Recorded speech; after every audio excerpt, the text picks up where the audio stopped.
Sunita Williams ಭೂಮಿಗೆ ಮರಳುವುದಕ್ಕೆ count down start ಆಗಿದೆ. 9 ತಿಂಗಳ ಬಾಹ್ಯಾಕಾಶ ಕೇಂದ್ರದ ವಾಸ ಅಂತ್ಯಗೊಳಿಸಿಕೊಂಡು ಅವರಲ್ಲಿಂದ ಹೊರಟಿದ್ದಾರೆ.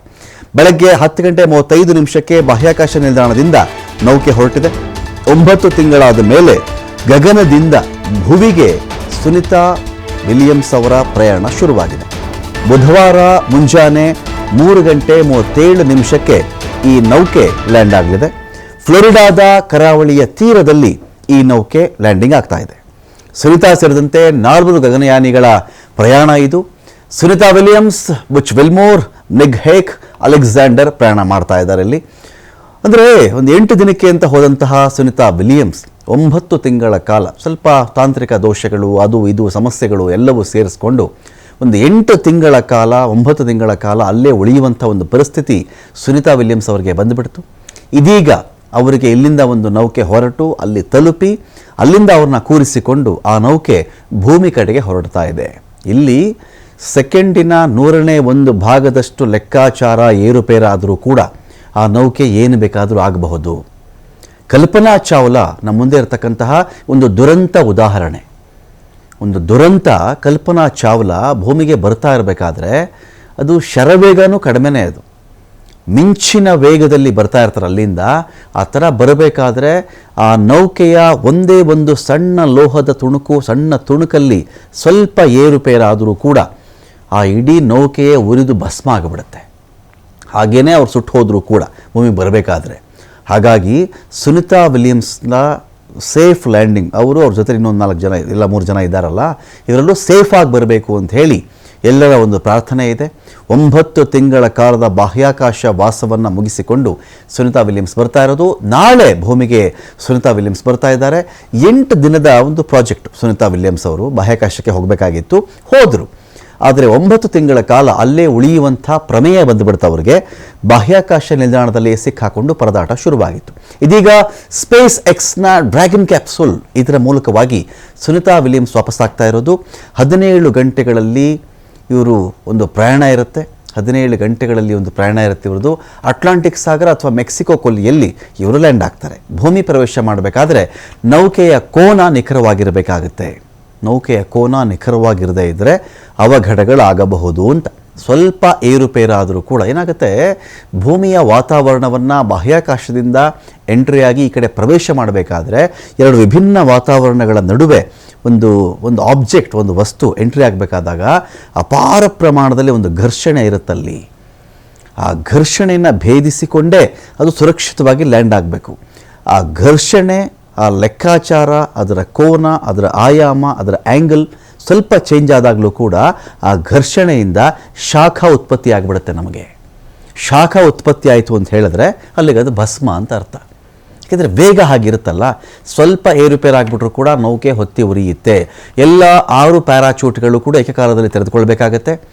6 ಪ್ಯಾರಾಚೂಟ್ಗಳು ಯಾಕೆ ತೆರೆದುಕೊಳ್ತವೆ ಅಂತ ಹೇಳಿದ್ರೆ ಅವು ವೇಗ ನಿಯಂತ್ರಕಗಳಾಗಿ ಅಲ್ಲಿ ಕೆಲಸವನ್ನು ಮಾಡ್ತವೆ. ನೀವು ನೋಡಿರಬೇಕಾಗತ್ತೆ ಅದನ್ನು ಏರ್ ಶೋನಲ್ಲಿ ಯಾವ್ದಾದ್ರು ಒಂದು ಜೆಟ್ ಅವು ಇವೆಲ್ಲ ಹಾರಿಸ್ತಾರಲ್ಲ, ಅದು ಇಳಿದಾಗ ಲ್ಯಾಂಡ್ ಏನೋ ಆಗುತ್ತೆ. ನಿಮಗೆ ಲ್ಯಾಂಡ್ ಆದಾಗ ಅದು ಅಪಾರ ಪ್ರಮಾಣದ ಒಂದು ವೇಗದಲ್ಲಿರುತ್ತಲ್ಲ, ಆ ವೇಗ ನಿಯಂತ್ರಣ ಮಾಡಬೇಕು ಅಂತಲೇ ಆ ನೌಕೆಯ ಹಿಂಭಾಗದಿಂದ ಒಂದು ಪ್ಯಾರಾಚೂಟ್ ಓಪನ್ ಆಗಿಬಿಡುತ್ತೆ. ಆ ಪ್ಯಾರಾಚೂಟ್ಗೆ ಯಾವಾಗ ಗಾಳಿ ಒಳಗಡೆ ಸೇರಿಕೊಳ್ಳುತ್ತೋ ಆ ಗಾಳಿಯ ಒತ್ತಡ ಈ ಒಂದು ಜೆಟ್ ಹೋಗುವ ವಿರುದ್ಧ ದಿಕ್ಕಿನ ಒತ್ತಡದಲ್ಲಿ ಸಿಕ್ಕಾಕೊಂಡಾಗ ಅದು ಆ ಜೆಟ್ಟನ್ನು ಎಳೆದು ನಿಲ್ಲಿಸುತ್ತೆ. ಒಂಥರ ಈ ಕುದುರೆಗೆ ಲಗಾಮನ ಎಳೆದು ಈ ಥರ ಕಂಟ್ರೋಲ್ ತಂದು ನಿಲ್ಲಿಸ್ಕೊಳ್ತಾರಲ್ಲ, ಆ ರೀತಿ. ಇದಕ್ಕೆ ಉತ್ತಮ ಉದಾಹರಣೆ ಅಂತ ಹೇಳಿದ್ರೆ ಕಲ್ಪನಾ ಚಾವ್ಲಾ ಅವರ ಒಂದು ದುರಂತ ಕೂಡ ಇದೆ ಇಲ್ಲಿ. ಅದು ಆಗಲಿಲ್ಲ. ಅದು ಭೂ ವಾತಾವರಣವನ್ನು ಪ್ರವೇಶಿಸುವ ವೇಳೆಗೆ ಅದರಲ್ಲಿದ್ದಂಥ ಕೆಲವು ಚಿಪ್ಗಳು ಆಚೆ ಬರ್ತವೆ. ಅದರ ಮೇಲಿಂದ, ನೌಕೆ ಮೇಲಿಂದ ಒಂದು 2-3 ಲೋಹದ ತುಣುಕುಗಳು ಅವು ಆಚೆ ಬಂದುಬಿಡ್ತವೆ. ಆ ಒಂದು ಸ್ಪೇಸಲ್ಲಿ ಖಾಲಿ ಆಗುತ್ತಲ್ಲ, ಅಲ್ಲಿಗೆ ಈ ಗಾಳಿ ಅಥವಾ ಘರ್ಷಣೆ ಎಂಟ್ರಿ ಆಗಿ ಅದು ನೌಕೆ ಅಲ್ಲೇ ಉರಿದು ಭಸ್ಮ ಆಗಿಬಿಡುತ್ತೆ. ನಾನು ನೆನ್ನೆ ಕೂಡ ಹೇಳ್ತಾ ಇದ್ದೆ ಇದನ್ನು. ಅವರು ಯಾವ ಥರ ಸತ್ತಿರ್ತಾರೆ ಅಂದರೆ ಸಾವು ಕೂಡ ಅವ್ರಿಗೆ ಬಂದಿರೋದರ ಪ್ರಮೇಯ ಕೂಡ ಅವ್ರಿಗೆ ಗೊತ್ತಾಗದಂಥ ರೀತಿಯಲ್ಲಿ ಉರಿದು ಅಷ್ಟು ಕ್ಷಣ ಮಾತ್ರದಲ್ಲಿ ಬೂದಿಯಾಗಿಬಿಡ್ತಾರೆ ಎಲ್ಲರೂ ಕೂಡ. ಸೊ ನಾಳೆ ಇಲ್ಲಿ ಭೂಮಿಗೆ ಸುನಿತಾ ವಿಲಿಯಮ್ಸ್ ಬರ್ತಾ ಇದ್ದಾರೆ. 9 ತಿಂಗಳಿಂದ ಬಾಹ್ಯಾಕಾಶದಲ್ಲಿದ್ದಾರೆ ಅವರು. ಇನ್ನು ಸುನಿತಾ ವಿಲಿಯಮ್ಸ್, ಎಲ್ಲರಿಗೂ ಇದೊಂದು ಕುತೂಹಲ ಇರುತ್ತೆ. ವಾರ್ಷಿಕವಾಗಿ ಎಷ್ಟಪ್ಪ ಸಂಬಳ ಸಿಗುತ್ತೆ ಇವ್ರಿಗೆಲ್ರಿಗೂ? ಈ ಬಾಹ್ಯಾಕಾಶ ಅಂದರೆ ಎಲ್ರಿಗೂ ಒಂದು ಕುತೂಹಲ, ಇವರು ಮಾತ್ರ ಹೇಗೆ ಸೆಲೆಕ್ಟ್ ಆಗಿಬಿಡ್ತಾರೆ, ಅಂಥ ಪರಿಣಿತಿ ಏನಿರುತ್ತೆ, ಇವರಿಗೆಲ್ಲ ವೇತನ ಹೇಗೆ, ನಾಸಾಯಿಂದ ಹೊರಟಿದ್ದಾರೆ, ಇದೆಲ್ಲ ಮಾತಾಡ್ತಲ್ಲ. 1.08 ಕೋಟಿಯಿಂದ 1.41 ಕೋಟಿವರೆಗೆ ವಾರ್ಷಿಕವಾಗಿ ಇವರು ಸಂಬಳ ಸಿಗುತ್ತೆ. 9 ತಿಂಗಳು ಲೆಕ್ಕ ಹಾಕಿದ್ರೆ 1.06 ಕೋಟಿ ಸಿಗಬಹುದು ಇವರಿಗೆ ಸ್ಯಾಲ್ರಿ ಅಂತ. ನಾಸಾ ಗಗನಯಾತ್ರಿಗಳಿಗೆ ಯಾವುದೇ ಓವರ್ ಟೈಮ್ ಭತ್ಯೆ ಕೊಡಲ್ಲ. ನೀನು ಜಾಸ್ತಿ ಕೆಲಸ ಮಾಡಿಬಿಟ್ಟೆ, 8 ಅವರ್ ಡ್ಯೂಟಿ ಮುಗಿದಿದೆ ನಿಂದು, 9ನೇ ಗಂಟೆಗೆ ಇಷ್ಟ ಆಯಿತು, 10ನೇ ಗಂಟೆಗೆ ಇಷ್ಟ ಆಯಿತು, ಆ ಥರದ್ದು ಯಾವುದೂ ಬರಲ್ಲ ಇವರಿಗೆ. OT ಅಂತ ಇರಲ್ಲ. ಸಣ್ಣ ಪುಟ್ಟ ಖರ್ಚುಗಳಿಗಾಗಿ ಪ್ರತಿನಿತ್ಯ 347 ರೂಪಾಯಿ ಕೊಡ್ತಾರಂತೆ ಇವರಿಗೆ. ಸುನಿತಾ ವಿಲಿಯಮ್ಸ್ 287 ದಿನಗಳಲ್ಲಿ ಬಾಹ್ಯಾಕಾಶದಲ್ಲಿ ಸಿಕ್ಕಾಕೊಂಡಿದ್ದಾರೆ. ಸೊ ಈ ಒಂದು ಲೆಕ್ಕದಲ್ಲೂ ಕೂಡ ಇಲ್ಲೆಲ್ಲ ಒಂದಷ್ಟು ಲೆಕ್ಕಾಚಾರ ಇರುತ್ತೆ, ಅದೇನೇ ಇರಲಿ. ಆದರೆ ಇಲ್ಲಿ ನಮಗೆ ಇಂಪಾರ್ಟೆಂಟ್ ಆಗೋದು ಅವರ ವೇತನವಲ್ಲ, ಅವರ ಸಾಧನೆ. ಇದೀಗ ನಮ್ಮೊಂದಿಗೆ ಡಾಕ್ಟರ್ SV ಶರ್ಮಾ ಅವರಿದ್ದಾರೆ, ಇಸ್ರೋದ ಡೆಪ್ಯೂಟಿ ಡೈರೆಕ್ಟರ್. ಅವ್ರನ್ನ ಮಾತನಾಡ್ಸೋಣ. ಡಾಕ್ಟರ್ SV ಶರ್ಮಾ ಸರ್, ಸ್ವಾಗತ ನಿಮಗೆ ಈ ಒಂದು ಡಿಬೇಟ್ಗೆ. ಗಗನಯಾನವೇ ಒಂದು ದೊಡ್ಡ ಕುತೂಹಲದ ವಿಷಯ. ಎಲ್ರಿಗೂ ಸಾಧ್ಯವಾಗಲ್ಲ. ಅವ್ರ ವೇತನ ಎಷ್ಟಾದರೂ ಇದ್ದುಕೊಳ್ಳಿ, ಎಷ್ಟು ಜನಕ್ಕೆ ಆ ಥರ ಒಂದು ಬಾಹ್ಯಾಕಾಶದಲ್ಲಿ ಇದ್ದು ಬರಲಿಕ್ಕೆ ಸಾಧ್ಯವಾಗುತ್ತೆ ಅಂಥೇಳಿ. ಸೊ ನಮಗೆ ಕುತೂಹಲ ಇರೋದು, ಸುನಿತಾ ವಿಲಿಯಮ್ಸ್ ಮೊದಲಿಗೆ ಅಲ್ಲಿಂದ ಫಸ್ಟು ಹೇಗೆ ಬರ್ತಾರೆ? ಇಲ್ಲಿಂದ ಒಂದು ನೌಕೆ ಹೋಗಿ ಆ ನೌಕೆ ಒಳಗಡೆ ಅವರು ಬರುವುದು ಹೇಗೆ, ಅಲ್ಲಿಂದ ಭೂಮಿ ಕಡೆಗೆ ಅವ್ರ ಪ್ರಯಾಣ ಹೇಗಿರುತ್ತೆ ಅಂತ, ಆ ಜರ್ನಿ ಹೇಗಿರುತ್ತೆ ಸರ್? ಹೌದು, ಇದು ಬಹಳ ಕುತೂಹಲಕಾರಿ ವಿಷಯ ಜನಸಾಮಾನ್ಯರಿಗೆ ಕೂಡ, ಮತ್ತೆ ಈ ನಾವು ಸೈನ್ಸ್ ಅಂಡ್ ಟೆಕ್ನಾಲಜೀಸ್ ಮತ್ತೆ ನಮ್ಮ ಟೆಕ್ನಿಕಲ್ ಜನಗಳಿಗೆ ಕೂಡ ಇದು ಬಹಳ ಕುತೂಹಲಕಾರಿಯಾದಂತ ಮತ್ತೆ ಜ್ಞಾನಗಳನ್ನ ಸಂಪಾದಿಸುವಂತ ಒಂದು ಯಾತ್ರೆ ಅಂತ ನಾನು ಪರಿಗಣಿಸ್ತೇನೆ. ಎಲ್ಲದರಲ್ಲೂ ಲರ್ನಿಂಗ್ ಅಂತ ಇರುತ್ತೆ. ಆ ಲರ್ನಿಂಗ್ ಅನ್ನೋದು ಜನಸಾಮಾನ್ಯರಿಗೂ ಕೂಡ ಇದೆ. ಅದೇ ರೀತಿಯಾಗಿ ಹೆಚ್ಚಾಗಿ ನಮಗೆ ಟೆಕ್ನಿಕಲ್ ಸೈನ್ಸ್ ಮತ್ತೆ ಟೆಕ್ನಾಲಜಿ ಇರೋರಿಗೆ, ಸ್ಪೇಸ್ ಸೈನ್ಸ್ ಇರೋರಿಗೆ ಸ್ಪೆಸಿಫಿಕ್ ಆಗಿ ಬಹಳ ಇರುತ್ತೆ. ಅದು ಬಹಳ ಕರೆಕ್ಟ್ ಆದಂತ ಒಂದು ನಿಮ್ಮ ಎನ್ಯುಮರೇಷನ್. ಈಗ 14ನೇ ತಾರೀಕು ಮಾರ್ಚ್ ಇಲ್ಲಿಂದ ಕ್ರೂ 10 ಮಾಡ್ಯೂಲ್ ISS ಗೆ ಹೋಯ್ತು. 28 ಗಂಟೆಗಳ ಕಾಲ ಪ್ರಯಾಣ ಮಾಡಿ ಕ್ರೂ 10 ನ ISS ಗೆ ಅಲ್ಲಿ ಹೋಗಿ ಡಾಕಿಂಗ್ ಆಯ್ತು. ಡಾಕಿಂಗ್ ಆದ್ಮೇಲೆ ಇಲ್ಲಿಂದ ಹೋಗಿದ್ದ 4 ಜನ ಆಸ್ಟ್ರೋನಾಟ್ಸ್ ಅಲ್ಲಿ ಒಂದು ಏನು ಪ್ರೊಸೀಜರ್ಸ್ ಇದೆ, ಪ್ರೋಸೆಸ್ ಇದೆ, ಅದೆಲ್ಲ ಮುಗಿಸ್ಕೊಂಡು ISS ನ ಎಂಟರ್ ಮಾಡ್ತಾರೆ. ಆ ಎಂಟರ್ ಮಾಡಿದಾಗ ಅಲ್ಲಿ ಆಲ್ರೆಡಿ 4 ಜನ ನಮ್ಮ ಸುನಿತಾ ವಿಲಿಯಮ್ಸ್, ಮಿಶ್ ಮೊರೇಸ್ ಮತ್ತೆ ರಷ್ಯನ್ ಆಸ್ಟ್ರೋನಾಟ್ಸ್, ಜಪನೀಸ್ ಆಸ್ಟ್ರೋನಾಟ್ಸ್, ಒಟ್ಟು 7 ಜನ ಆಲ್ರೆಡಿ ಅಲ್ಲಿ ಇದ್ದಾರೆ. ಇವ್ರು ಹೋಗಿ ಒಟ್ಟು 11 ಜನ ಆಗುತ್ತೆ. ಈ ಆಲ್ರೆಡಿ ಇನ್ನೊಂದು ಕ್ರೂ 9 ಒಂದು ಏನು ನೌಕೆ ಇದೆ, ಅದು ಕೂಡ ISS ಗೆ ಡಾಕ್ ಆಗಿದೆ. ಹಾಗಾದ್ರೆ ಈಗ ISS ಅಲ್ಲಿ 2 ಸ್ಪೇಸ್ ಶಿಪ್ ಗಳು ಡಾಕ್ ಆಗಿದೆ. ಒಂದು ಬಂದ್ಬಿಟ್ಟು ಕ್ರೂ 10, ಇನ್ನೊಂದು ಬಂದ್ಬಿಟ್ಟು ಕ್ರೂ 9. ಅದಕ್ಕೆ ಡ್ರ್ಯಾಗನ್ ಮಾಡ್ಯೂಲ್ ಅಂತ ಹೇಳ್ತಾರೆ, ಸ್ಪೇಸ್ ಎಕ್ಸ್ ಡ್ರ್ಯಾಗನ್ ಮಾಡ್ಯೂಲ್ ಅಂತ.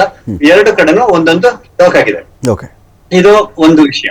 ಈಗ ಅಲ್ಲಿ ಹೋದವರು, ಅಲ್ಲಿ ಇರೋರು ಎಲ್ಲಾನು ಕಂಪ್ಲೀಟ್ ಆಗಿ ಹ್ಯಾಂಡಿಂಗ್ ಓವರ್ ಟೇಕಿಂಗ್ ಓವರ್ ಅಂತ ಇರುತ್ತೆ. ಈ 14ನೇ ತಾರೀಕಿಂದ ನಿನ್ನೆವರೆಗೂ ಹ್ಯಾಂಡಿಂಗ್ ಓವರ್ ಟೇಕಿಂಗ್ ಓವರ್ ಅಂದ್ರೆ ಮಿಷನ್ ನಲ್ಲಿ ಕಂಟ್ರೋಲ್ ಏನೇನಾಗಿದೆ, ಏನೇನ್ ಮಾಡಿದೀವಿ, ನೀವ್ ಏನ್ ಮಾಡ್ಬೇಕು, ಆ ಚರ್ಚೆಗಳು 2 ದಿನ ನಡೆಯುತ್ತೆ. ಕಂಪ್ಲೀಟ್ ಆಗಿ ಅದನ್ನ ಹ್ಯಾಂಡ್ ಓವರ್ ಮಾಡ್ಬೇಕಾಗುತ್ತೆ. ಚಾರ್ಜ್ ನ ಹ್ಯಾಂಡ್ ಓವರ್ ಮಾಡೋದು, ಈ ಬ್ಯಾಂಕ್ಗಳಲ್ಲಿ ಕ್ಯಾಶಿಯರ್ ಹೇಗೆ ಅವರು ಶಿಫ್ಟ್ ಮುಗಿಸ್ಕೊಂಡು ಇನ್ನೊಬ್ಬರಿಗೆ ಹ್ಯಾಂಡ್ ಓವರ್ ಮಾಡ್ತಾರೆ, ಅದೇ ರೀತಿಯಾಗಿ ಇಲ್ಲಿ ಕೂಡ ಕಂಪ್ಲೀಟ್ ಆಗಿ ಟೆಕ್ನಿಕಲಿ, ಮ್ಯಾನೇಜರಿಯಲಿ ಮತ್ತೆ ಅಡ್ಮಿನಿಸ್ಟ್ರೇಟಿವ್ಲಿ ಹ್ಯಾಂಡ್ ಓವರ್ ಮಾಡ್ಬೇಕಾಗುತ್ತೆ. ಒಂದು ನೌಕೆಯನ್ನ ಹೇಗೆ ನಡೆಸೋದು, ನೌಕೆಯಲ್ಲಿ ಏನೇನು ಕುಂದುಕೊರತೆಗಳಿದೆ, ಏನ್ ಮಾಡ್ಬೇಕು, ಅದೆಲ್ಲ ಏನ್ ನೆಕ್ಸ್ಟ್ ಪ್ಲಾನ್ಗಳು, ಇಷ್ಟವರೆಗೆ ಏನ್ ನಡೆದಿದೆ ಅದೊಂದು. ಇನ್ನೊಂದು ಬಂದ್ಬಿಟ್ಟು ಅಲ್ಲಿ ಎಕ್ಸ್ಪೆರಿಮೆಂಟ್ಸ್ ನಡೀತಾ ಇದೆ. 500ಕ್ಕಿಂತ ಹೆಚ್ಚು ಎಕ್ಸ್ಪೆರಿಮೆಂಟ್ಸ್ ನಡೀತಾ ಇದೆ. ಅಲ್ಲಿ ಹೇಗೆ ಜಂತುಗಳನ್ನ ಬೆಳಿಬಹುದು, ಕ್ರಿಮಿಕೇಟರ್ಗಳನ್ನ ಬೆಳಿಬಹುದು, ಅದೆಲ್ಲ ನಡೀತಾ, ಅದೆಲ್ಲರೂ ಕಂಪ್ಲೀಟ್ ಆಗಿ ಹ್ಯಾಂಡ್ ಓವರ್ ಆಗುತ್ತೆ. ಇದೆಲ್ಲ ಆಗಿ ಇವತ್ತು ಬೆಳಗ್ಗೆ 11 ಗಂಟೆ ನಮ್ಮ IST 11 ಗಂಟೆ 22 ನಿಮಿಷಕ್ಕೆ ಆ ಒಂದು ನೌಕೆ ಏನಿದೆ ಕ್ರೂ 9 ಮಾಡ್ಯೂಲ್ ಅಲ್ಲಿ 4 ಜನ ಆಸ್ಟ್ರೋನಾಟ್ಸ್ ನ ಭೂಮಿಗೆ ತರುವಂತ ಒಂದು ಸಂಕಲ್ಪವನ್ನ ನಾಸಾ ಮಾಡಿದೆ. ಆ 11 ಗಂಟೆ 22 ನಿಮಿಷಗಳ ಮೊದಲು 6 ಗಂಟೆಗಳ ಕಾಲ ಬಹಳ ಸತತವಾದ ಕೆಲಸಗಳು ನಡೆಯುತ್ತೆ. ಅಂದ್ರೆ preparedness and preparations for de docking ಅಂದ್ರೆ de docking and moving the crew 9 towards Earth ಅಂತ ಹೇಳ್ತಾರೆ. ಆ 6 ಗಂಟೆಗಳು ಬಹಳ ಕ್ರಿಷಿಯಲ್. ಅದರಲ್ಲಿ 2 ವಿಷಯ ಬರುತ್ತೆ. ಒಂದು, ಗ್ರೌಂಡ್ ಅಲ್ಲಿ ಪ್ರಿಪರೇಷನ್ಸ್ ಆಗ್ಬೇಕು. ಗ್ರೌಂಡ್ ಅಲ್ಲಿ ಇವರು ಬಂದ್ಬಿಟ್ಟು ಅದು ಸ್ಪ್ಲಾಶ್ ಆಗೋದು ಸಿ ನಲ್ಲಿ, ಅಟ್ಲಾಂಟಿಕ್ ಓಷನ್ ನಲ್ಲಿ ಅಥವಾ ಫ್ಲೋರಿಡಾ ನಲ್ಲಿ ಸ್ಪ್ಲಾಶ್ ಆಗುತ್ತೆ. ಅಲ್ಲಿ 7 ಪಾಯಿಂಟ್ಗಳಿದೆ. ಆ 7 ಪಾಯಿಂಟ್ ಅಲ್ಲಿ 2 ಪಾಯಿಂಟ್ ಅನ್ನು ಸೆಲೆಕ್ಟ್ ಮಾಡ್ತಾರೆ ಆ 6 ಗಂಟೆಯಲ್ಲಿ.